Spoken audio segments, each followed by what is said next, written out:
colpevoli in corte d'appello, le due ginecologe avrebbero ritardato la decisione di praticare il parto cesareo. Le lacrime del papà della bimba, momento atteso da 9 anni, pensate, risarcimento da 250.000 euro.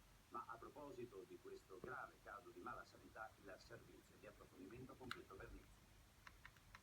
Dovranno pagare i danni per le lesioni riportate dalla nascitura al momento del travaglio del parto. Eleonora Gavazzini è rimasta in debito d'ossigeno per diverse ore ed è nata tetraplegica e ipovedente.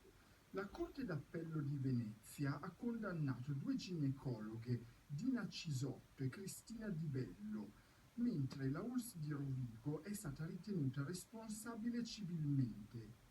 In via provvisionale dovranno pagare 250.000 euro in soldo, anche se la richiesta della famiglia Gavazzini è di ottenere 30 milioni di euro, il più alto risarcimento danni mai accordato in Italia. Ora a decidere dovrà essere il Tribunale di Rovigo. L'udienza inizia con un colpo di scena.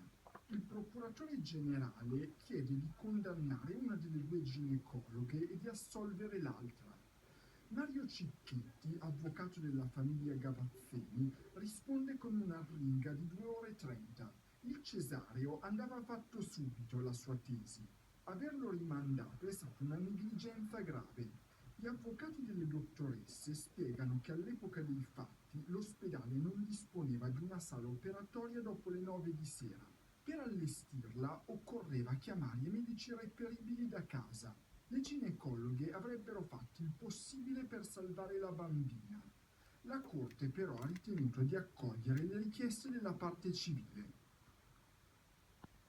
Noi